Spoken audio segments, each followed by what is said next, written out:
This podcast is a member of the Place to Be Nation family. Visit us at placetobenation.com, the only place to be in your pop culture world.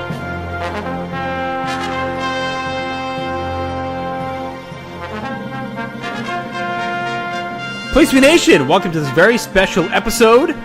Here is a Place to Be Nation Pop Network special look at the great sitcom VEEP. I am JT Rozzero. You know me, of course, from a plethora of shows across both of our networks. And I'm joined here tonight by two good friends that are also VEEPaholics. And I should say that we're doing this show because VEEP series finale is coming up this Sunday. And we needed to talk about its place in history. We needed to talk about Julia Louis-Dreyfus. And, of course, we needed to levy our predictions for what's going to happen with the big election in the finale. So let me go ahead and bring in my guests. The first, is the host of Greetings from Allentown. He is a regular on the Place to Be podcast with me and Scott Griscolo, and he is Mr. Peter Winson. Peter, how are you? I am great, and the best part about doing this podcast right now is it'll probably be the first time my wife will ever be interested in listening to a podcast that I do. So I'll definitely bait you into saying something real bad. Yeah, we'll see. Yeah. I should also mention the co-host of the Addams Division, just so Steve Bennett gets so warm and fuzzies. So there you go.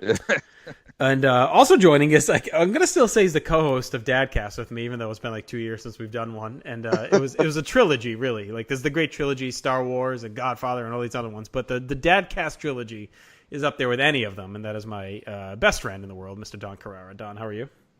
I am doing great. How are you guys today? I'm really excited to talk about VEEP. I'm actually hoping that this podcast will entice my wife, Michelle, to actually watch. I told her I was doing this tonight, and she said, I think I actually need to watch that series from the beginning, so I'm ready to start it all over again. It's a worthwhile journey because it's so spread out, and I know you got into it a little bit. I guess we can start there, so kind of how we found it. I got in on the ground floor. And I know I had to nudge you, Don, to watch it a little bit. So I feel like you're even more well-versed than I am because I feel like you were watching even the earlier ones more recently than me, right? Because it took you at least 2 seasons, right, before you were kind of in and then you binged and then got into it. Yeah, it might have even been 3. And I have to, I have to thank you because you did this also for The Office. And I trust your comedy judgment probably more than anybody because, I was a huge Seinfeld fan, but for some reason I did not get in when this show first started airing. You kept, poking and prodding me to try it. And finally, once I started, binging those, it was just an automatic hook. I was doing it every single night. And then I think I came on board live maybe for season 4. I think that's when I started watching it when it aired. So it's just been a blast. I can't even believe that it was something I didn't even start off watching from the get-go. And like The Office, you probably got in at the right time because by season 3 and 4, VEEP really found its groove, just like any great sitcom. So it might have lost you. The first season is good, but this definitely takes a little bit to get going. So I think being able to get you to a point where I was like, this is getting really, really good. You need to get in now. So I think that was good because by the time you got live, it was at its peak. That I don't know if the peak ever ended. Without a doubt. I mean, they just seem to top each other. They top themselves every single season, and you can't say that about every show. Usually, you start to see shows wane.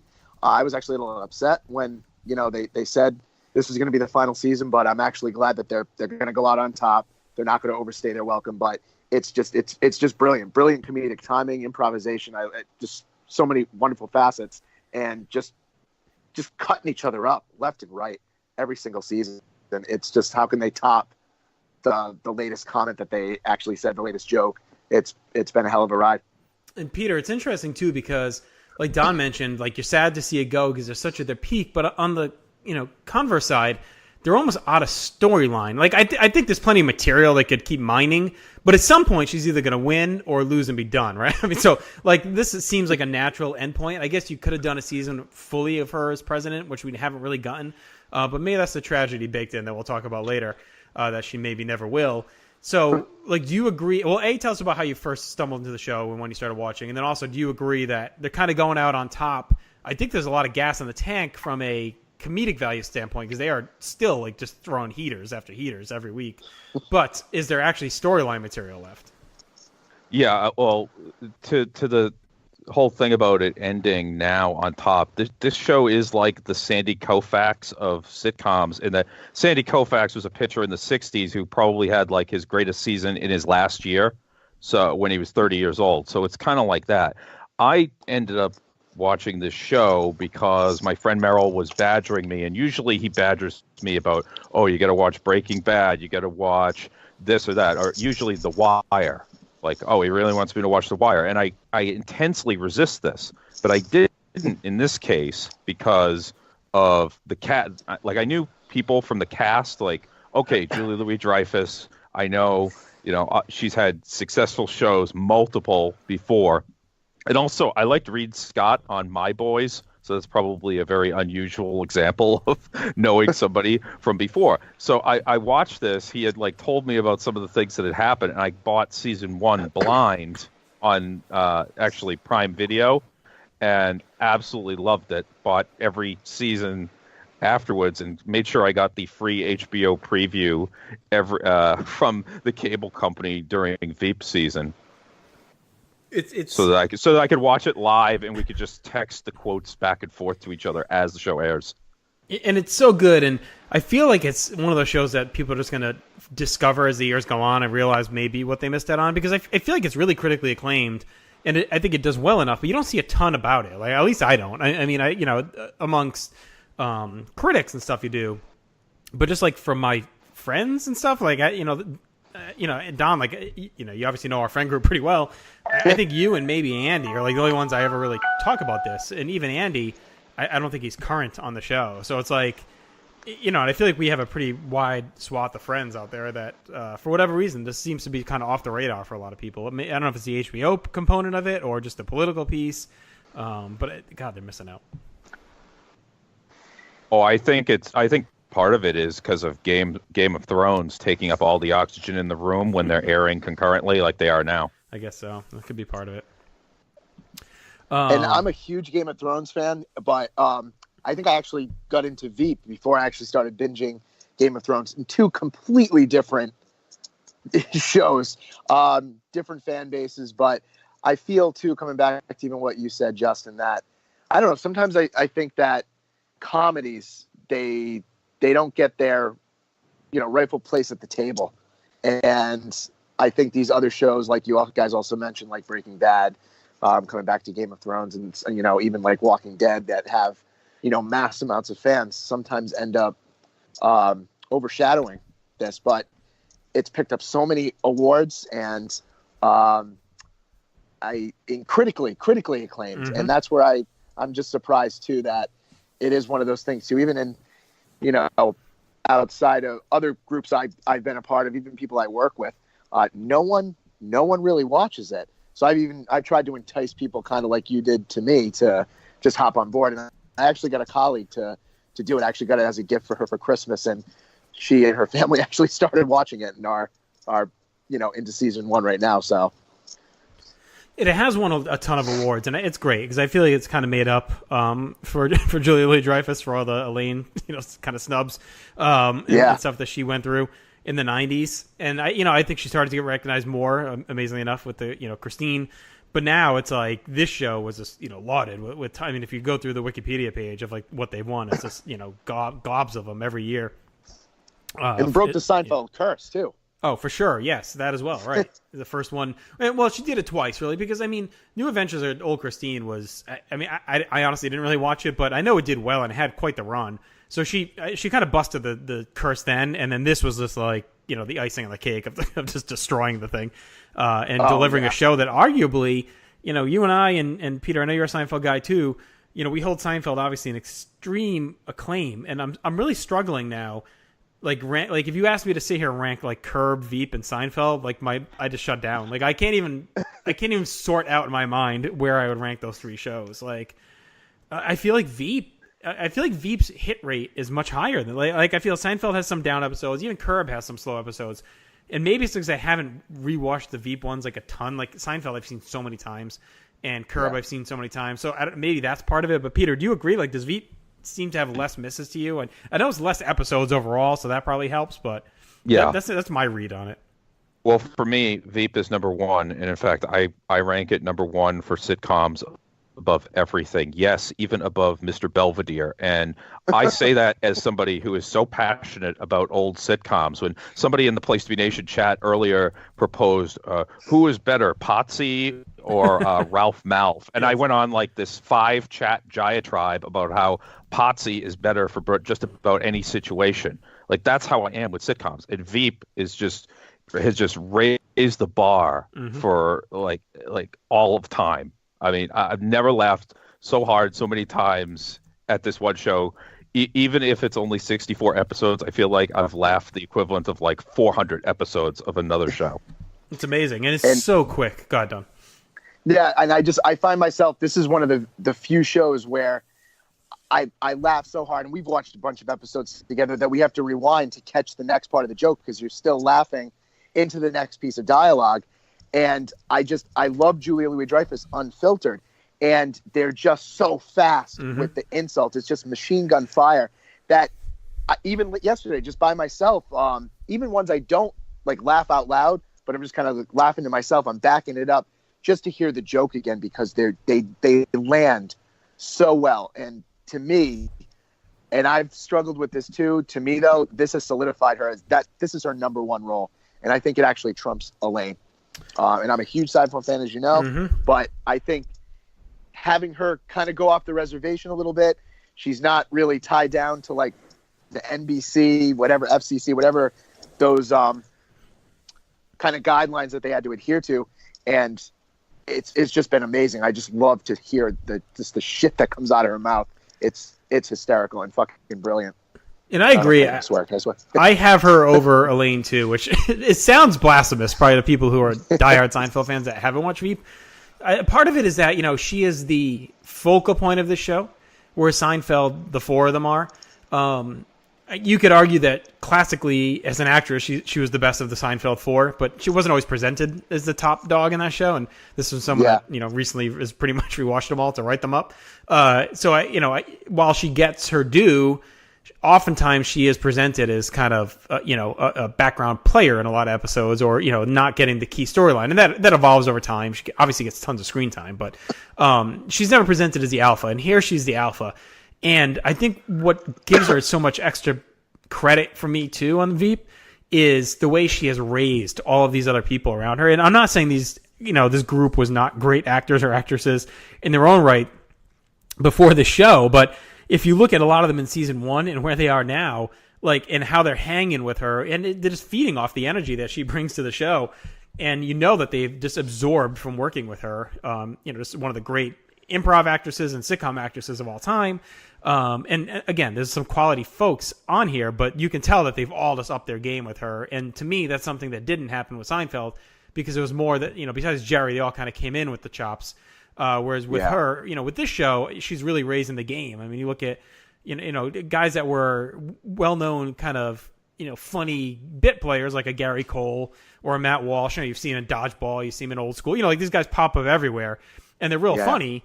But here, just getting the starring role and getting a spar with her has just, watching them evolve from the early seasons has just been amazing to the point where it's like Parks and Recreation became, is another great example to comp this to. Just such a great ensemble cast where it's no longer Julia Louis-Dreyfus and a bunch of other folks around her like it was probably kind of in season one and maybe two. Now it's just like a full ensemble show where any of these characters can completely carry a scene with their words or, in the case of Gary, just with his facial expressions, which is fucking amazing. He's great. So, Peter, what are your thoughts on that? And then I wanted to talk about him actually for a minute. Well, I agree with everything you said, but it's even in spite of all that, how great she is on this show, she's probably not even in my top 5 favorite characters on Veep, as insane as that sounds, because of all the great, character development you've had with the other people on the show. Go back to season 1. Think of where, Jonah Ryan as kind of the, dick swinging, guy who works in, the vice president's office or whatever he was. And now look where he's evolved to. We had Gary Cole come in later, Ben Cafferty. I pretty much, he has the highest laugh percentage of, I laugh at everything he says. I don't know if it's his delivery or what it is. Amy, like how she's kind of come along during the series, and of course Dan Egan, or as I want to call him, Danny Egan, because I'm watching that storyline where he's on CBS this morning, hosting it from season 6 earlier today. I mean, it's kind of like The Simpsons in a way, right, where, and the fact that it's, a live action show, and there are so many of these great characters, it's just incredible. Yeah, I mean, the world they've built up around, and it's such absurdity. Well, I guess we can get into the politics of it too, but there's so much, and it's funny how it's, this show really came around. Like, always hear some shows were too early or too ahead of their time, or maybe a little late. Like this show happening during the current political landscape. I mean, you couldn't have asked for like a better background. And Peter, you and I were kind of riffing on this off air about how I was reading an article earlier that kind of said, before the season, we're not going to kind of take shots at Trump or bring up Trump. But they are, and they do it in such a beautiful way, where they're just completely mocking the entire current political scheme and world. But they're doing it through the lens of these characters, where they're not mocking him, they're not talking about him, but they all have picked up traits and characteristics of his presidency, and is blowing it out into the absurdity that you could actually believe would be happening. Like some of the stuff happening in season 7 mirrors Seinfeld season 9, where it's just completely off the fucking reservation. But because of the reality we live in politics, it's all believable. And I guess we should, I'll put a warning in the write-up that this is spoiler-filled through episode, season 7, whatever the newest one was, episode 7, or 6, whatever the pre-finale one was. 6, yeah. 6, okay. So, the whole Jonah thing with the chicken pox and the, vaccination, that is 100% realistic. It seems absurd, right? But it is so, hot button and on point. And I was just, waiting for the payoff. And the great thing with the show is, the payoff can come in 9 different ways. I'm like, all right, he's at this thing. Someone's definitely getting infected because he's holding the baby. So I'm like, is the baby going to die? Is he going to die? Like there's so many possibilities. And then him killing the fucking governor and his dad because of the chicken pox and the anti-vax stuff is just it's just amazing. And the development of him has been fantastic with the, Don, I kind of was teasing because I didn't want to spoil it for you, but what did you think of the payoff of him obviously being married to his wife, being sister with his brother-sister with his wife? Oh, I loved what they have done with Jonah. He's just a friggin' buffoon, but to me is he's another one. He's one of the more fascinating characters on that. And he just continues to have the shit piled on him. I'm like, there's no way this is going to he's going to kind of start this relationship with his father. And then I did not see that coming. It was interesting because I thought it was going to go a completely different way, but then he just embraces this guy who he's just shit all over in the season, and he ends up frigging killing him from the chicken pox. And then we're kind of still dealing with this whole kind of married within the family type of thing. But I love that he is kind of standing in for this as this pseudo Trump. They did a great thing last night. Sunday's episode, with Amy, who ended up, they almost made her like Kellyanne Conway. Did you guys catch that? Where she's just fucking insane? Yeah. Yes. She was all dolled up. Yeah. Yep. Had her. She was on one of those talk shows, and I'm like, oh my god, she's spoofing Kellyanne Conway, and that's kind of leading into some things I probably want to talk about later. I know we'll get to that in terms of where we think the ending of the show is going to go. But I love Jonah. I think I'd watch a spinoff of him if they ever went that way, because he's cartoonish, but at the same time he's had some of the best luck happen to him, and kind of, I don't know what you guys think. Confidence will take you a long way. That's what the lesson of Jonah is, regardless of how absurd it is. I love the cast of misfits they had with him early in the year too, with Patton Oswalt and I always want to call him Oswald, but Oswald from Drew Carey Show. I drawn Diedrich Bader. We're awesome around him because he's basically it's such a beautiful story. You don't understand why they're with him unless you really watch the evolution of the show, because he is now stuck with the bottom of the bottom of those who have just bottomed out on everything else. They're the two big losers. One went to jail. The other one, in theory, got castrated or was grabbing everyone's balls. So it's he gets stuck with these bums, and here we are at the bottom of the barrel with these two guys that are just looking for any kind of job. And then the same goes for Amy, because she so desperately hates Selena and wants out that she's willing to take this job with this loser that she knows deep down has no fucking chance. at all. So it's been this like great rise where he's just attracting all these losers at the bottom and somehow, just failing upward. Yeah. But any thoughts on him, Peter? Or I'm sorry, go ahead. No. No, go ahead. No, you guys can jump ahead. I'll come back. Well, that's kind of a theme across not only Jonah, but like a lot of other characters, kind of the accidental things that especially that have been happening to Richard Splett, who I constantly call Richard T. Splett because of that one line that he had several seasons ago where he introduces himself as, "Hi, Richard T. Splett." I don't know why I said T. My middle name is actually John. And how he's kind of evolved upward now and holds major political office without ever actually being elected to anything. The 7-Eleven mayor. I mean, that satire is quite on the nose, but it's hilarious nonetheless. And he's such a beautiful man. Like his delivery, he's so pure, so pure of art. Excuse me. He's just like, yeah, he's written so well, and he's just the one shining beacon in this world of misfits. And you would expect, like, maybe you think kind of Gary's that at times, but he's just as kind of douchey as the rest at this point. So Richard is really the one beacon of light that exists in the world of VEEP. What were you going to say before, Don? Yeah. Yeah, I was just going to say, and I can swing back to Richard too. Just the moment too with and Jonah's had some of these just like little moments, but when he grabbed that baby and the baby was crying, and I think it was even like a couple seasons ago when he's doing that promotional ad and he's like chopping the wood and then they edit and the wood just splits and then he hit that guy with the sledgehammer. And it's just he gets all these shitty moments, but they've done that well. But back to and even to Richard, totally agree with you on that because he is by far the most genuine person on that show, and you would think because of that would be getting attacked so much, but everybody just always seems to love him and kind of, ask for his advice, and they kind of gravitate towards him. So I loved what they've done with his cat, and he's just a brilliant comedic actor, and the delivery, I'm just always on point. I'm so glad that he joined. Thought he was going to be this kind of supporting character, maybe not be in every episode, and they definitely have utilized him to all of his capabilities.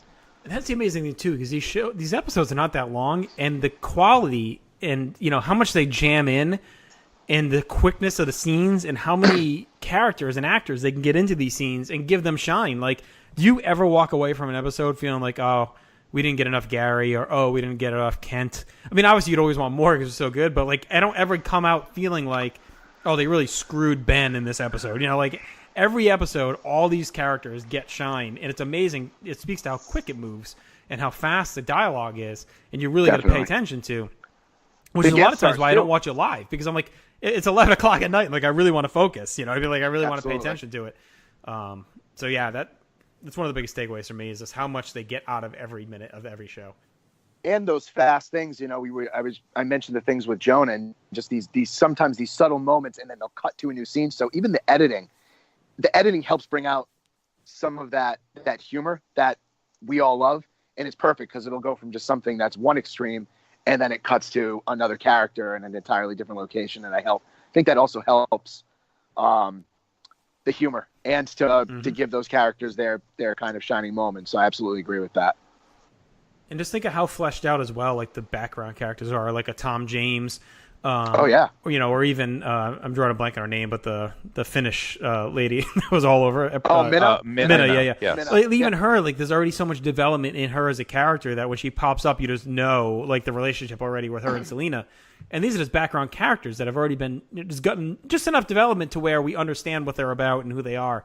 So when Tom James is there and he tells Selena he loves her, like he's fucking full of shit. Like even though you want to believe it, like this is the time he means it. Like that's before she went out to give the speech at the cabin, in episode 2, I think it was. It's like you want to believe this is the time he really means it. Like he really, and I think he does really mean it. But it's the time where maybe he's not using it for politics and you just kind of waiting for him to pop back up in the finale to see how he can put the screws to her just one last time, or does he actually help her out for once? But it just speaks to the depth of the bench that they've built up with all these background characters as well. Oh yeah, I love the background. I mean, there's so many. Roger Furlong, her for a husband long Andrew. too, right? For Jeff, obviously, we love Uncle Jeff Kane. Yes. He was great. He popped up last night again. Every time that man's on screen, and I always remember him from Ghostbusters 2. Peter McNichol, he never did. I don't think I've ever seen him do anything like what he's done on VEEP. And another one, again, you're taking these great actors and you're having them do things and having them do roles that, same with Hugh Laurie as Tom James. You always remembered him from House.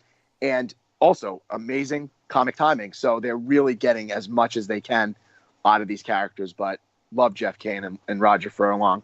It's like they're trying to top each other for the best insults. And it's out of the Seinfeld. It's out of the Seinfeld playbook too. It's like just getting these, actors to come in and play minor roles and guest spots, and it just works out so well. Like even Michael McKean in episode 6, when he popped out, I got mad at him for a second for how he treated Jimmy, but it was just when he showed up, I'm like, oh, this is perfect casting.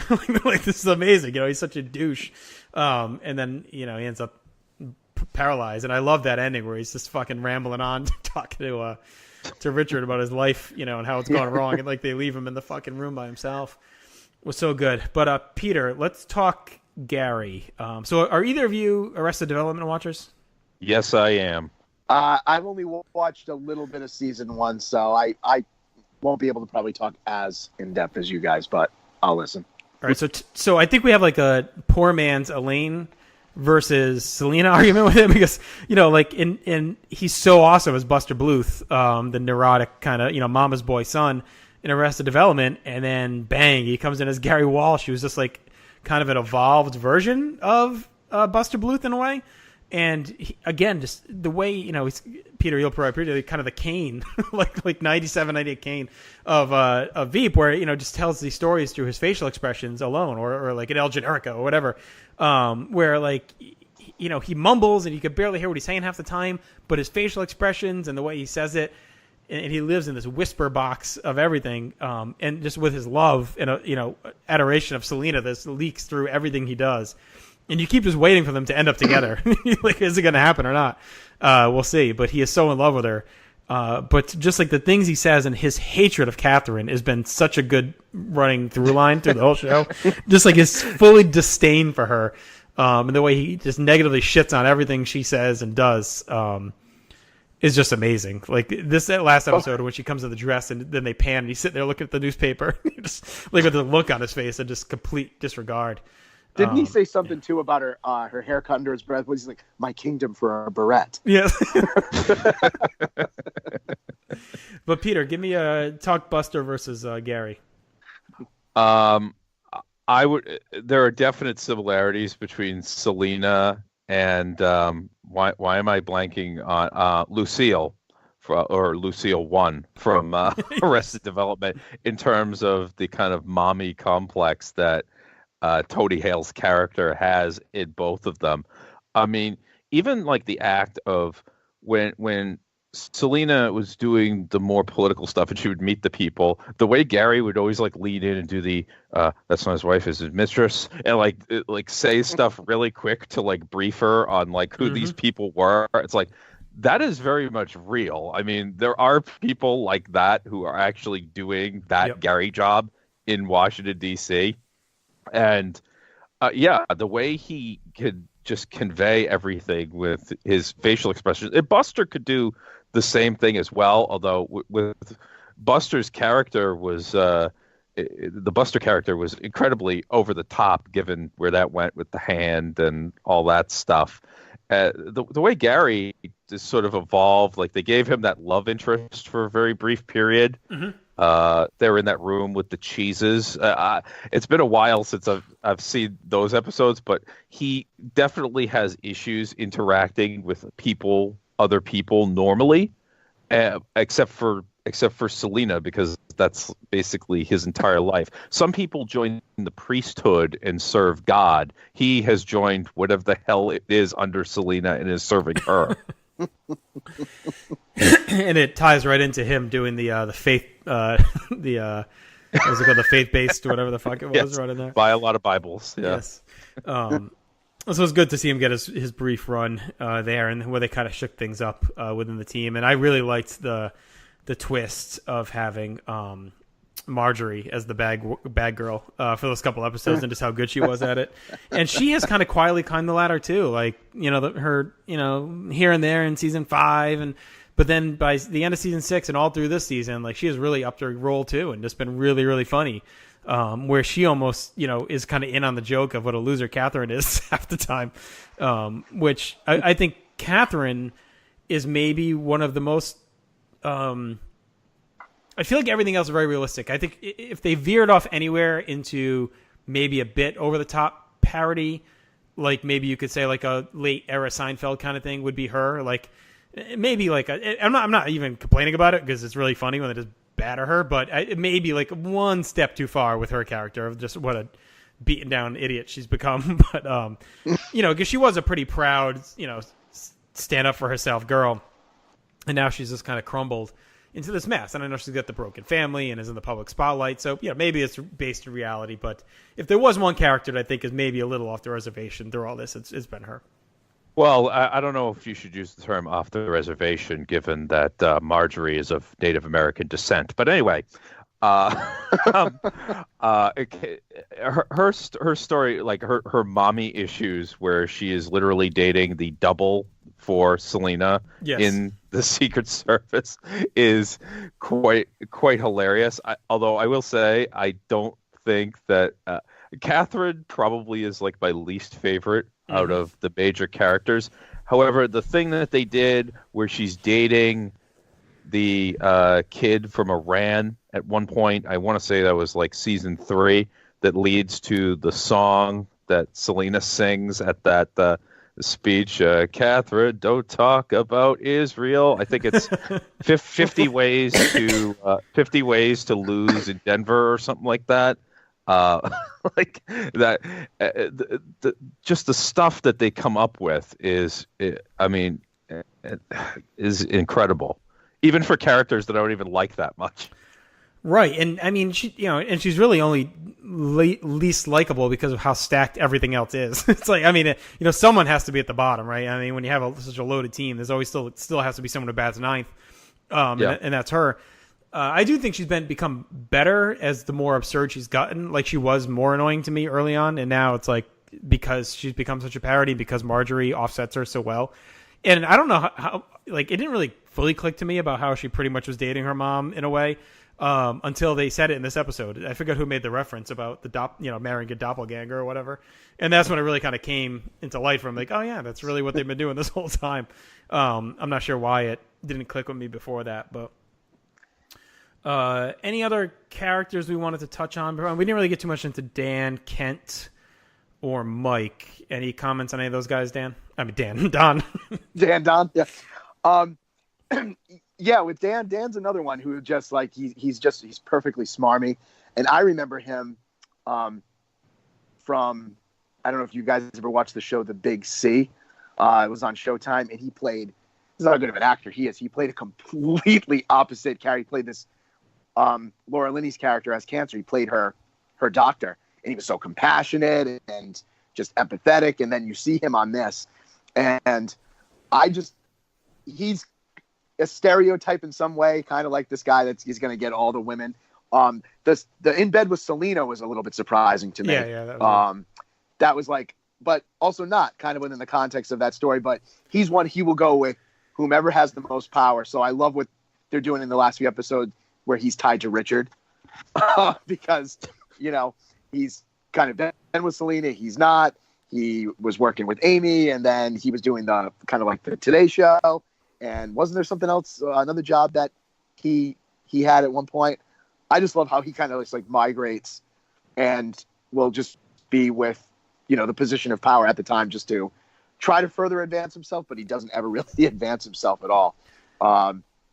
And as for Mike, I feel like he's actually been on the sidelines a little bit this year.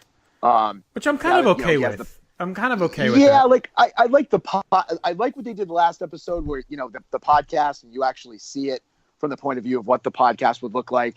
And I think they're setting him up to potentially finally win at the end because he gets that job, I guess, with CBS, right? But at the same time, they're also tailoring him the way they want to see fit. So, is he actually going to come out in the end? Is he going to adopt another friggin' kid? And which was great. I love it. Ken had a great line too to Ellen, didn't she? Like, didn't she say like, "Oh, I'm going to be president"? He's like, "No, you will not." Do you remember that? It was just like perfect Gary Cole. That's all he needed to say in that. That was awesome. But I mean, there's just so many characters to talk about. We'd almost have to do like a part 2 of this, of just the kind of the supporting cast and even the guest stars. But it's been amazing. Well, I think that Dan, there's a million Dans in Washington, D.C., which goes into how well researched I think this show is and how maybe sadly true to life Veep actually is with some of the characters. True to life, yeah. But with Mike, the way he's evolved, every single season they give him some weird backstory. Like early on, there was him talking about his non-existent dog, and then the thing with the kid, and then I'm going to get a job with the NHL that ends up falling through, so that he starts making references to the LPGA tour because he might be able to get a gig there as well. Just some of the pathetic, hilarious stuff. A lot of that has come from Mike. A personal favorite of mine would be he needed Jonah to keep quiet, so Jonah made him get on his knees and sing. I don't know if you remember that. Yeah. He made him sing Goober Peas. the guy opens the door and he sees this going on as Jonah is laughing and clapping, and he just quietly closes the door. Similar to when Gary saw Selena and Tom James doing the hibbity jibbity in the office there that one time. But yeah, I mean, Mike's role is definitely less now because it seems like he and Leon West switched places at some point around the end of season 6, beginning of season 7. But I like how they just dumped that on you. Like, we started season 7, there he is, Leon's on the roll, because he's always a big antagonist to Selena. But I like how they don't care. They recognize that he's so much better as a press and speechwriter than Mike was, because Mike was a fucking mess. So I like how they just kind of made that switch. Well, Mike is. Say? Oh, go ahead. Yeah. I was just gonna say, Mike is a commentary on the media brand these days that just really cultivate relationships with one party or the other, like a Fox News with the Republicans or MSNBC with Democrats, or specific people, within those networks that are closely identified with one side or the other, and that's kind of where the commentary on him has come from. McClintock. Yeah, talk. He's the guy oh yeah, go ahead, Don. I'm sorry, forget your point. Yeah, I'm just saying. I definitely the switch with Leon, because Leon has become kind of that punching bag this season, and because remember that quote? I think it was from, I don't know. I think it was maybe from season 4. Like someone, I think it was Dan that said, he goes, "Trust me," he goes, "No one wants to be Mike. Mike doesn't even want to be Mike." So it was one of those, just like this poor bastard. And now he's, that's why I liked what they did. They gave him a little bit of spotlight in the last episode, because I always thought he was another just kind of gem that every time he'd pop up, just something ridiculous, and she would just come after him. She told him, like, I don't know, where were they? He had the sunblock all over his face, and she's like, "You look like the least fucked geisha." Just moments like that, just kind of with the Catherine thing, just set up for Selena's wrath. But yeah, I'm interested to see what they do with him, because he's another one that's kind of like, he could be a dick, but he could also be really likable. Not necessarily the likability of Richard Splett, but another one, you just kind of felt bad for him at sometimes, because he is just trying to do the right thing. But yeah, he always fucks it up. God, we haven't even gotten into like the lines, like the classic lines. There's so many. I don't even know how we even would. But Mike is like the guy that everyone knows, right? He was always talking about the next big thing, where he's headed, what he's going to be doing. And that's what, kind of what you were getting at, Peter. Just the guy who's always got what's cook, something else is cooking, or I got this in the works, and like none of it ever pans out. Just keep pushing the goalposts. And then eventually maybe something hits, but usually it's just kind of an endless stream of schemes that never pay off. Going really quick back to Dan, I liked the thing with him and Selena, because it was like a shutdown of him. Like, he's a super player. He thinks he can get whoever he wants. He's like all cocky about himself because he, nailed Selena. And then it just like, she just puts him in his place so quickly that you like remember, who he, it just makes you remember he's just like a nobody in the world. He thinks he's such a, king shit or whatever. And then within just like the snap of a finger, she's like, get up, get the remote, you're fired. Like basically he could just, you could see where maybe he would have fell and wanted to keep going. And she's like, she treated him like he treated everyone else. So I thought that was a cool twist. And then of course him dating the abortion doctor at the funeral. It's like, he still has to Venmo Amy the rest of it. That's right. Yes, he still owes her half. His half. Jonah, one of the best scenes. There's two scenes I want to talk about with him that I love. One was the basketball game, and one of the characters we have not talked about, and I cannot remember his name, but it was who's Furlong's assistant. They got the glasses. Will. Yep. Oh my God! And they got one more where he had to insult himself in whatever. Yep. What did he say? It turned. God, what the fuck did he say in this one? I can't even remember the line. I'm gonna look up like a Will insult. It's brutal. They're always brutal. I'll look it up. But there's one where they're playing basketball, and that's around when Jonah starts the Jeffersons as like kind of the outcasts in Washington, which I thought was like a brilliant thing too. It just kind of shows that he's always hustling, like regardless of he has like no self-awareness of what he's like out in the world, and that confidence has just carried him. But it does bring you to arguably the greatest, I think, is maybe the greatest scene in peak Veep was the Senate hearing, where they have to read the list of insult names. Which is like the greatest thing of all time. Like, I mean, you knew they were sitting for like hours in the writing room just coming up with those fucking names. And who knows how many were improv as well. It was such an amazing, amazing scene. The Cloud Botherer. Cloud Botherer is so good. Somebody goes, the guy who got that job, like that's how they probably envision. Like, okay, you have to read all these names and not laugh. And if you don't, you get the job. Because there must have been like 25 of them.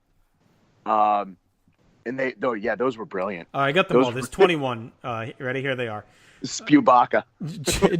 J-Rock, Guy Scraper, the pointless giant, Benedict come in his own hand, Galen, Jizzy Gillespie, Chimpanzee, Wadzilla, transgender former, the 60-foot virgin, Teenage Mutant Ninja asshole, 12 years a slave to jerking off, Jonah Ono, Jack and the Giant Jackoff, Scrotum Bowl, Tinkerballs, the Cloud Botherer, Super Califragilistic XP Dick Cheese, Spewbacca, Hagrid's Nutsack, and One Erection.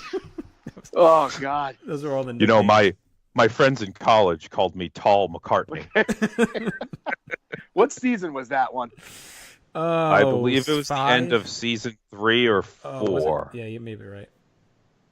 Yeah, it wasn't. It was earlier than that. I remember when I don't think I had watched that yet. You're like, wait till you get to the scene. It's season 4. Season 4, episode 9, the Jonad files. Oh, it was so good. Oh, that is the best. I mean, like, I remember, Don, when we were talking, like when you kind of introduced me to Curb, like Crazy House Killer was kind of the intro episode. Like to me, I think that would be like the intro episode for Veep for me. If I was just showing someone off the street, just like an example of how funny it could be, because the nicknames are just amazing. Yeah, I know we always talk about the Cloud Botherer was just that's the one that stands out to me. And then the other one we always talk about when he walks by. Though I think the other one we always address when he's leaving and he sees like the African American guys on the corner and he's walking. He's like, oh, just sitting there on the corner. And they're like, what'd you say? He's like, nothing. It's just those little, like, just the moments that he gets. They've really just tapped into everything that he can do and have given him quite a bit. And, he's definitely one of my favorites. And the way he was even talking to the Secret Service guy, he looks like looking in a mirror, a hot mirror, and like even his sister wife is excellent too. I mean, that was like perfect casting. They really kind of fell into that one because she is so good. It's just like, totally in awe of him. It just goes with everything he says. This is really great. All right. Yeah. Before we get to predictions, anything else, any character or story or episode or anything that we didn't touch on that you guys wanted to hit? Oh, Sue. Should we talk about Sue? We haven't mentioned Sue. Who she just kind of disappeared, huh? She just vanished. Yeah, she was Selena's secretary. Very direct, very to the point, no bullshit. She was really funny, and then she just kind of went away. I'm not sure if... I don't, Peter, do you know when she went away? Was she there until she wasn't Veep anymore? Was that pretty much it, or did she leave him before that? Is she only there for like a season? I want to say no. I thought she was there up through about season 5. I want to say. All right, so she did 48 episodes. That would put her through season 5 because Okay. it was 8 in the first season and then 10 for each of the next 5 seasons. Okay. So yeah, she would have been there through season 5. Well, through 4. Oh no, 5. You're right. 48. Yep. 1, 2, 3, 48. Wow, God, that long, huh? I guess because that would have made sense. When Selena was completely out of office, she would have lost her as a secretary. So. Yeah, her weird interactions and relationship with Kent for that one season that's was right. always kind of an interesting thing that you thought might lead somewhere, but then you thought, well, probably not, and then it didn't really lead anywhere, but you didn't feel disappointed because of just how weird those interactions were between the two of them, who were actually more similar than different. I love too in this episode where Selena's talking about like who'd be looking up the Asian bondage or whatever. She's like, "Oh, that was that was Ben or Kent or Marjorie." That was a good one. well, Ben later, when he gets the job with Uber at the beginning of season 6 and tries to excuse his what can only be interpreted as casual racism towards Asians when he uses a certain term, say, "Oh no, I'm married to one. She's an Oriental." Like, oh, okay. And then the next thing you know, he's not there anymore in that job. But one of my favorite, I guess this would be a Ben and Kent moment, is season 2. I want to say it's the second episode of season 2 when they're debating whether to send troops to somewhere. I can't remember if it was to rescue the hikers or whatever. And Kent gives the noodle analogy, which I literally think about every time I use a microwave now, when he perfectly times it. Like, you can't, putting in troops too soon, means that won't work. But if we go in too late, that won't work either. Much like these noodles, they will be dry if I leave them in too long, but they will not be fully cooked if I don't cook them enough. And that is why you have to do it at the right time. And then he snaps his fingers and the microwave goes ding at the exact same moment. And Ben, with the perfect response, like, you made up that whole fucking speech, that whole fucking noodle analogy just to get that ding. You are fucking pathetic. Every time I use a microwave now. Every time. Oh, they're so good. And I've enjoyed too the he's came in late in the game, but Andy Daly is kind of the liaison. Keith Quinn. Keith Quinn. Keith Quinn, I yeah. hired the wrong Keith Quinn at first, but he's just so good. Because you didn't expect anything out. Like, did you guys see the twist coming where he was kind of the mole? No, definitely not. Oh. Go fuck yourself, Keith Quinn. Okay. Turn around and leave. Yeah, it's been a great season and a great run, for sure. And the finale is upon us this Sunday. And I think we've at least given enough meat to the show, which was my goal, to make it listenable after. I didn't want it to be just about the finale. So if folks wanted to listen to the tribute to VEEP even past the finale, there'd be plenty of kind of meat to dig into there. So why don't we, really quick, before we get to our predictions, just want to talk to those who may be listening for the first time or anyone else. What's going on? We have 2 feeds at PlayStation.com, PlayStation Pop and PlayStation Wrestling. On the Pop feed, a lot of stuff like this, movies, a ton of comics. If you're into comics, Marvel and beyond, and DC, we have stuff, and also some sports talk. We have current movie talk. We have past movie talk, live watches. There's so much stuff on the Pop feed for anyone just into pop culture or sports. We had 2 spoiler-filled Avengers Endgame podcasts that were really, really well done. We had a great summer movie preview with our buddy Andy Atherton on a show called Looking Forward, Looking Back. Russell Sellers hosts a show called DC Post-Crisis Management. Marvel's kind of the big rage out there, but DC shouldn't be overlooked or forgotten. He does a great job kind of bringing that out to the forefront. Todd Weber does reviews, pod blasts of Game of Thrones, the last season that's going on right now. We had our buddy Cowboy and John D'Amato did a NFL draft recap. So there's so much stuff on the Pop feed that's well worth a listen. And we are actually doing kind of a aggregation for our listeners out there. The podcast, the Hard Traveling Fanboys, which is a comic show, is doing a giant special edition of their show retrospective looking back at the full Marvel Cinematic Universe, and they're asking anyone who's seen all the movies to rank them 1 to 22 and submit them to nickd@placemation.com. They're going to take all the aggregates and then kind of reveal the official order from those listeners and fans out there. So if you've seen all the movies and you're interested in submitting a list, you can send that over there. Alternatively, if you're into wrestling, we have the PlayStation Wrestling feed with great shows. We have the Place to Be podcast with me and my partner Scott. We're going through chronologically through the history of the WWF. And Peter, I mentioned earlier, you're on that show a lot. Also, Scott hosts the Main Event with Nate Milton and Steve Willie, where they take a look at current world of wrestling. Our buddy Ben Zanni does a show called Row 1, Seat 1, where he talks about to all different friends and family of his that have gone or really kind of diehard live event attendees.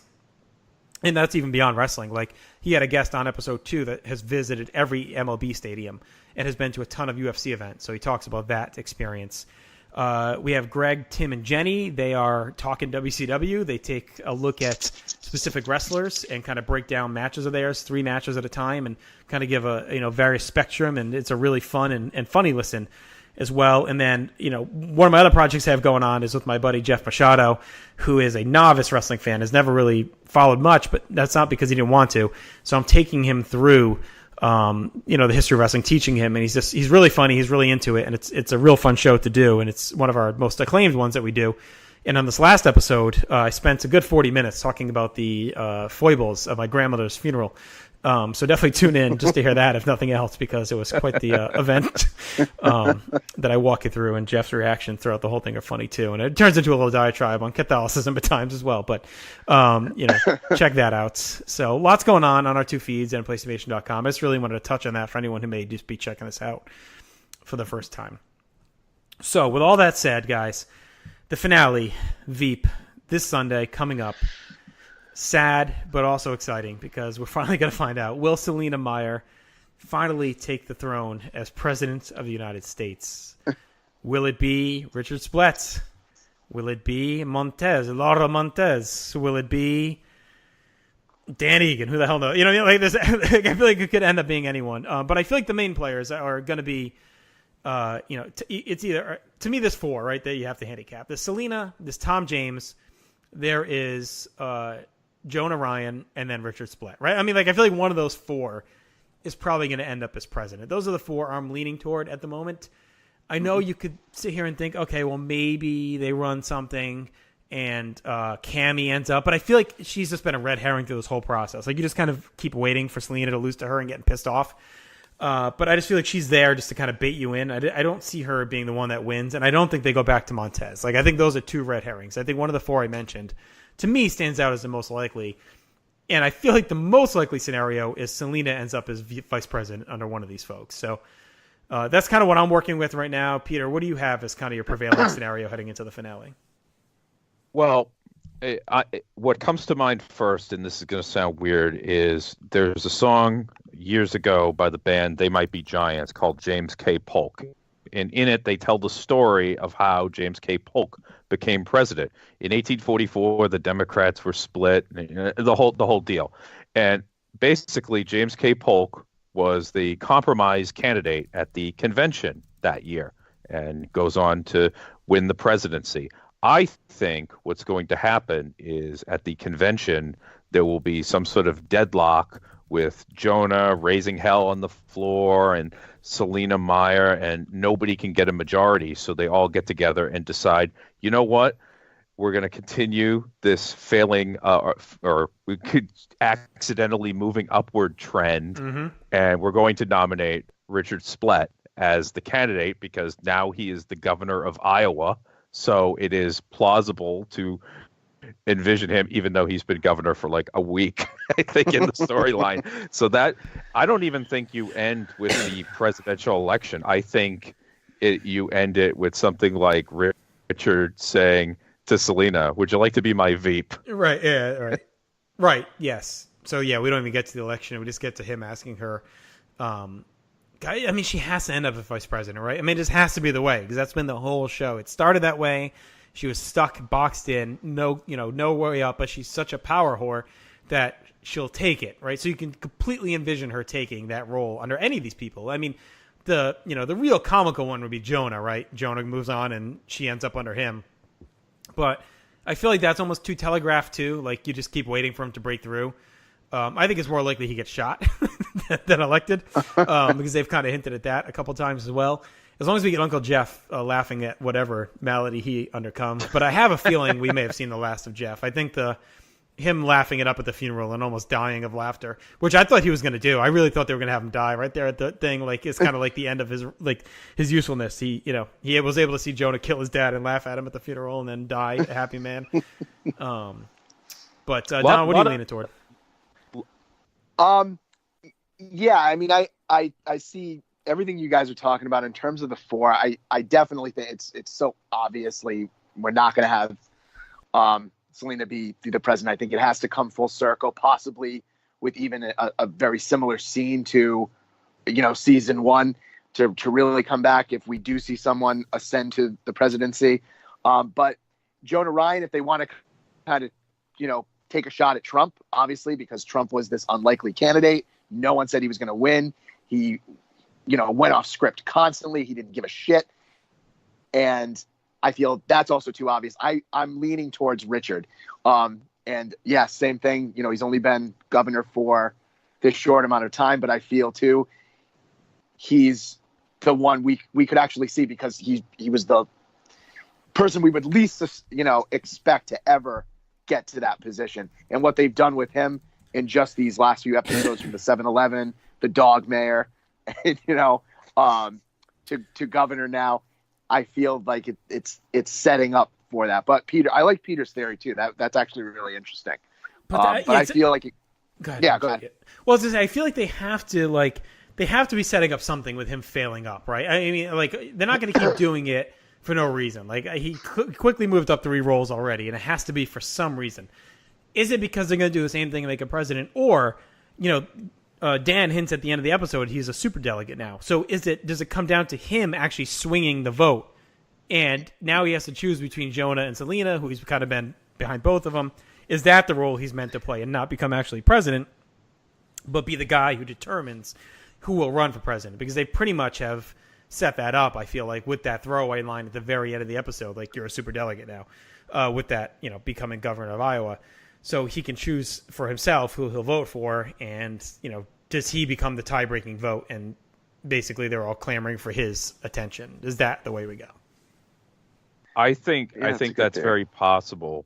I think I based my theory on, and this is a show for people. Well, I think it goes if you have an interest, any sort of interest in politics, you'll enjoy this show.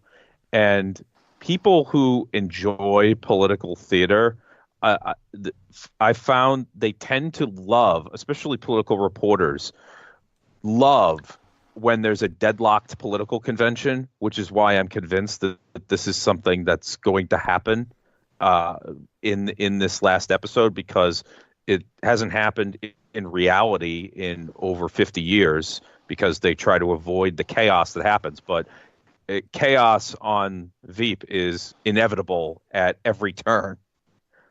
So it feels like that's what's going to happen. It's just a hunch that I have based on how political reporters, the spirit of political reporters kind of shines through in this show, and they all have like a hard-on for, there could be a deadlocked convention, and there never is. So this would be the chance to say, what would it be like if one played out like that in the modern era? And they seem to maybe be setting it up by having like 9 candidates. They had to do the junior debate and all that stuff. So, I mean, could we see something crazy where, like, whoever that cowboy guy or whatever, ends up winning it? Like, they could do something crazy like that too. But we also can't discount, we got China in the mix, right? I mean, she's made the deal basically with them about Tibet. So is that going to come into play? Does she back off of that, and that's how she loses, and then they swing behind someone else? Like, that's how I could see Jonah also winning, is that they end up backing him to go in, and because he agrees to do something stupid or whatever. I mean? Like, there's so many pieces. And the other piece of this too, does anyone end up in jail? Like, like we're like on the threshold of like all these people ending up in prison for various reasons. Like, where does Ben end up? Where does Kent end up? Like, are they all just, if Selena doesn't win, are they still part of her staff? Or she's it's like there's all those pieces of the puzzle as well, where all these sub characters are going to end up in the end, and they all deserve an ending. They can't just be hand waved away. Well, I hope Selena doesn't end up in jail, because then the Elaine comparison would be right on the nose with the final episode. So I don't think that'll happen. They already did the jail thing with Erickson all those seasons ago. So. And they kind of did it here too. Like they teased it. Like I don't think they'll go right back to it. They kind of teased it for the war crimes, and then we're like, she doesn't really care. No, they don't really care about it. And then you got the animal stuff. So where does that come in? Like this a lot of. I'm curious how long this episode is going to be, because they don't ever tend to go too much past their little half-hour block, but.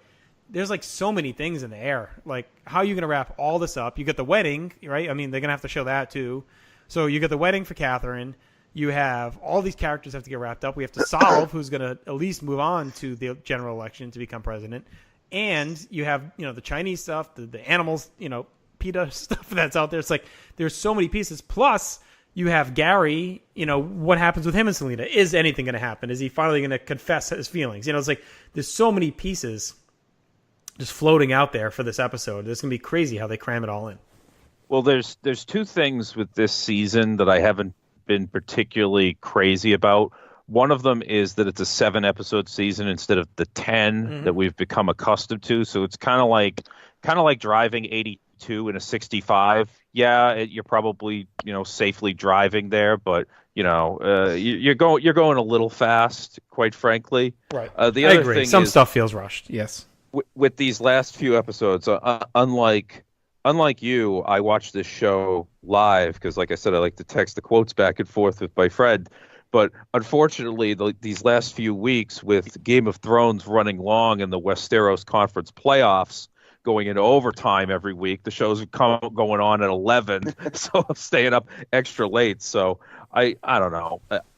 Is it on at 11 this week? I haven't checked yet. It is, because with Game of Thrones, Game of Thrones also has a shorter final season, and interestingly, we're waiting to see who's going to actually ascend to the Iron Throne, much like with the presidency here. But because they were doing fewer episodes, the last 4, they decided to make them into hour and a half, so they wouldn't feel like it was cramming the story. And I actually thought when I heard Veep was only going to be 7 episodes, I said, oh, there'll be a few of those then that are at least an hour. So I'm kind of surprised they brought it back around the same time of Game of Thrones and didn't wait until Game of Thrones ended and then, maybe did some maybe even hour and a half episodes to really, wrap up these stories with fidelity and whatnot. So I agree with you that is it definitely going to be an hour on Sunday? Did they say it's going to? I mean, I feel like it has to be.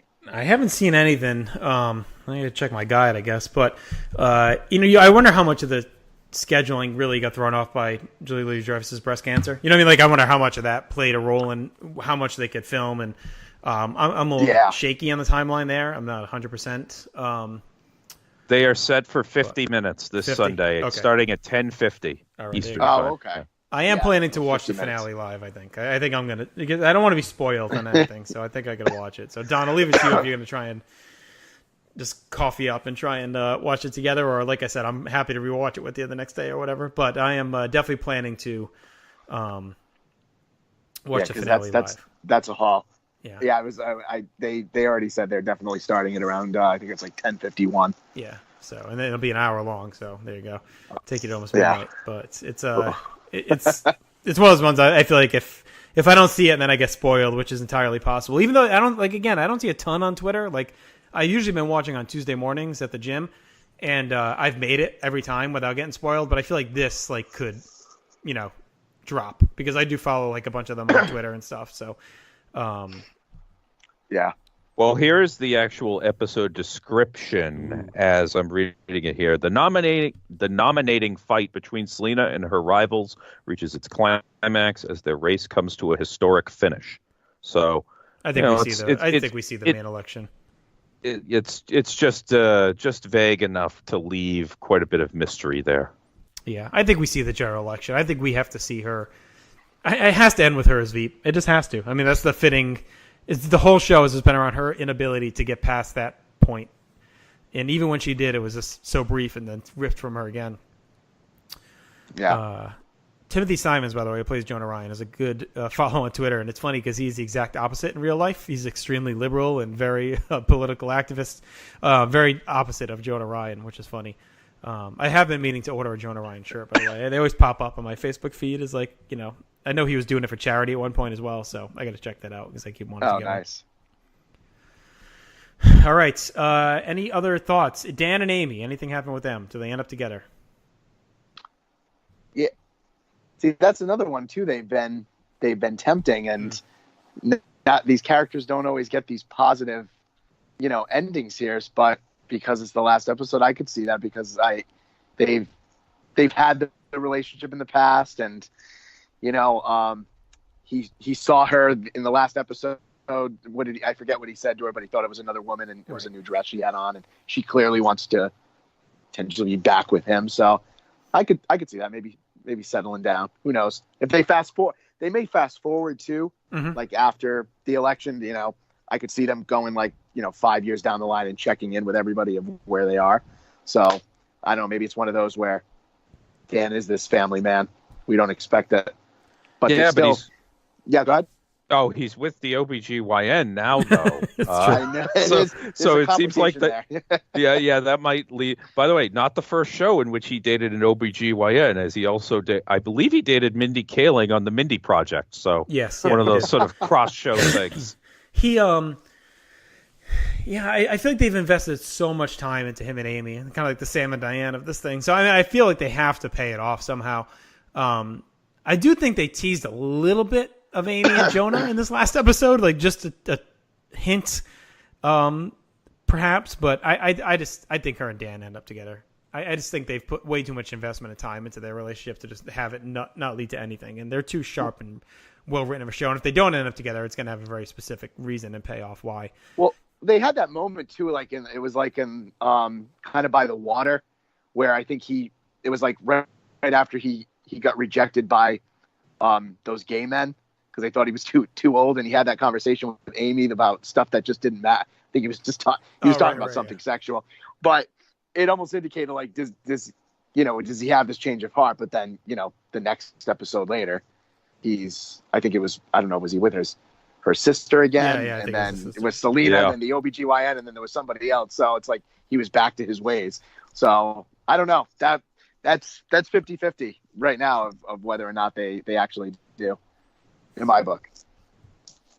I'm going to say that they don't end up together, and I'm fine with it because they are who they are, and they would drive each other nutty in the long run. All right, final call before we wrap up. Peter, who is president at the end of the show? Well, for whatever reason, I tend to think that they're not going to get to the election, but I'm gonna go with President Richard T. Splett. Vice President? Selena Meyer, of course. Don? Because I'm leaning towards Richard as well. Just because I don't think that's one that's going to see coming. But you know what? Just to be different, because I was going back with him too. I'm going to throw out Jonah and it's Selena as his VP, because I just love the dynamics there, because she fucking hates him.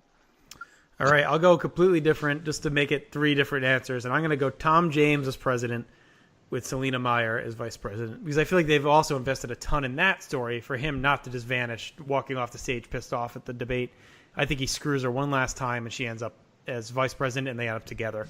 I think they killed Andrew for a reason, to finally kind of get her over that hump. So even if she doesn't end up, even if he's not president, I do think we're going to see Tom and Selena together, and it's going to drive Gary insane. So I think that's what we see. I don't think Gary and Selena will end up together. But I do think she does end up with Tom James. I think that's another one they've spent so much time on, to not pay it off would be just kind of weird for this show. All right. A lot of ground to cover. One last thing. I'm going to ask you, we'll start with you, Don. Rank them. Seinfeld, Curb, Veep. Oh, man. Wow. Oof. This is tough. God. I'd still probably have to go. I'd probably go. Can I do this last, or you need me to go now? You need me to say this now. Peter, you got it? This is hard.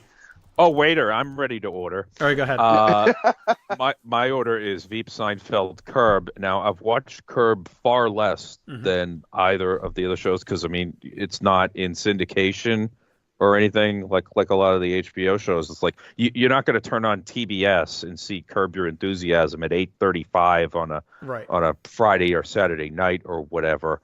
Curb to me is Larry David's character. He's just too goddamn neurotic and unlikable most of the time. It's like, now I haven't seen much of the later seasons, so maybe I would change my mind by watching more of it. And there is certainly a lot of funny stuff there, but I rank Veep ahead of Seinfeld, not necessarily because Seinfeld is so neurotic. It's just that, like I said, in watching Veep, the amount that I've laughed watching this show over 7 seasons, 65 episodes is just incredible. I mean, it's rewatchable as hell. I can go back and watch just any of these seasons, whereas Seinfeld, first 2 seasons, I could take it or leave it, quite frankly. Is Veep the greatest sitcom of all time in your mind, then? Yes, it is. Wow.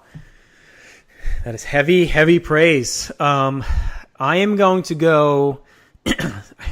I just have a hard time not putting Seinfeld 1, so I'm going Seinfeld 1.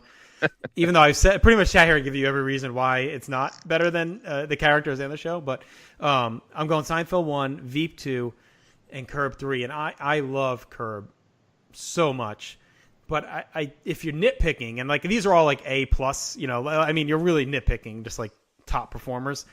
But if I had to stock, like, I just think Curb has more down than the other two. Like, there's down episodes, there's down scenes. The peak Curb scenes may be the best of the 3. Like, the real peak Curb is like next level. Seinfeld, I have to give them credit, Don. You know, we kind of mentioned it as like a detraction before, that they can't swear. Like, but you have to almost credit for them too. Like, they don't have the ease of the heavy, swearing or just the stuff that they break out on Veep. That's not even vulgarity. I don't know what it is. like they don't have the, and the way they towed the line and the storylines and the way they pushed during an era where that stuff wasn't as able to be as open. They couldn't do it on network TV. They were in a family-friendly primetime, time slot, and some of the stuff that they still were to accomplish in that setting. And when you also look at it, the comparisons to Curb stand out to me because you're led by, lower grade quality actor, and this isn't to diminish Jerry Seinfeld as amazing comedian, not the best actor, maybe by the end he picked up, but I just feel like it overcame much more than Veep and Curb had to excel. So, and they also did it a lot more. They were doing 20-something episodes a season versus Curb's 10 and Veep's 8 to 10. Yeah. So they're doing it at a much higher volume, and so their hit rate may. They may have more losses, but like a great pitcher who may have 300 wins and 180 or 200 losses just because they're around so long versus Veep, who, like the Sandy Koufax comparison was a good one. Maybe the winning percentage is higher, but they also didn't do it as long a time. So it's a real tough comparison. The lines are so thin between the 3. They're all amazing programs, but I would go Seinfeld, Veep, Curb. So it is finally your fucking time, Don. Do it. Yeah, I know, because it's when we first met and started hanging out, we Seinfeld was this that we quoted that constantly. We always come back with the references to that, and I would have to say, because of the fact it's stood the test of time, I feel like I laugh at Veep more than I did at Seinfeld, but I feel like there's more quotes from Seinfeld. But if I have to go based on that, I think I now, with what I've done, it would be Veep, Seinfeld, Curb. Wow. Yeah. And it really is, I think, just due to what Julia Louis-Dreyfus has done, and you've heard me say, like, she's better on this than Seinfeld. And not that Seinfeld wasn't funny, there's just, it's also brilliant. I feel like I said that about both of these shows tonight. But in terms of rewatching, I feel like I could rewatch every season of Veep, every episode. There wasn't one to me where I was like, this episode sucked. Right. And I felt that there was the ones from Seinfeld collectively, especially like in the last season, where they might have got, a little bit lazy with that. But it's close. It's like a close second to me. I wouldn't have said that when I first started watching Veep, but because of, these 7 seasons collectively now together and what they've been able to master, how they've been able to work almost as a tighter ensemble. And it might be due to the fact that it's HBO and they can swear, they're, unfiltered. That, I think, is also part of my ranking. It's tough. I know. I feel like I've just committed a fucking sin by not putting Seinfeld on, but... So do you think Veep's the greatest sitcom of all time, then? Yeah, by a little bit of a margin, I'd have to say so, yeah. I have to say it trumps Seinfeld in my book. And I never thought anything would they're 2 different shows, but I feel like what it's done in its short time too, even though it's fewer episodes, had it been 22 episode seasons for Veep, I don't know if I would say the same thing. So that's another factor. It's 10 episodes versus 22, 23. But that's what I'd probably say. I think it would be number 1. I know. Ouch. Peter, Julia Louis-Dreyfus, the greatest TV actress ever, or greatest comedy TV? Like, where are you ranking her overall? Give me overall TV versus just like, I think it's hard to argue against her as the funny, the greatest sitcom actress of all time. I think that's a lock. I'd be surprised if anyone disagreed. How about just overall? She's unquestionably the greatest comedic sitcom actress. I think she passed Lucille Ball a long time ago. Left her in the dust probably several years ago, like season 3 or 4 of Veep. With her, the question is she the greatest actor? And I'm going to exclude dramas, TV dramas from this, and just her genre is the TV comedy. And it basically comes down she's in that Ted Danson level where multiple iconic characters over multiple decades. And the question is she higher than Ted Danson, who had Cheers, and then Becker for whatever that was worth. People watched that show. It was on for 7 years, and now with The Good Place as well, which is also a great show. It'd be very easy for me to rank her number 1 just based on the recency bias of Veep being so great. But she probably is number 1 all time for TV actor or actress in a comedy. Yeah, and when we think of the icons, I'm glad Ted Danson's obviously notable, but again, coming back to what I said, because she was able to, her iconic character of Elaine, which was awesome, and she held her own with 3 other men in that, and to break the curse, we always talked about the Seinfeld curse, and she had the New Adventures of Old Christine, which I watched here and there, but then to get into this role, to win all these awards, to put just her mark, this actually, I think she ended up putting the stamp on this without a doubt, to the point where I'm curious to see what she's going to do next. And it also puts a little bit of fear in there for me, for her, because whatever she does next is absolutely going to be scrutinized to a T. Now compared, I think, to Selena more than compared to Elaine. But on the other side of that too, because I like to see both sides, if you don't have that fan base of Veep and they just see her as Elaine, they may not put her up as just number 1. But I think in order to rank her, you've had to see both of these shows. And in my book, obviously, because I ranked them that way, 2 iconic shows. And she's played 2 different characters to the utmost level of talent that I've ever seen. Just comic timing, even some subtle moments of drama, which the show doesn't always go into that territory, but when it's done it, like when she found out Andrew died, they tried to create a moment where she was legitimately upset when she went at Keith Quinn, and it's like, wow, she can just shift to that if she needed to. So I'd like to see her potentially now in a drama that also pushes that envelope, because I think she's mastered the comedic world without a doubt.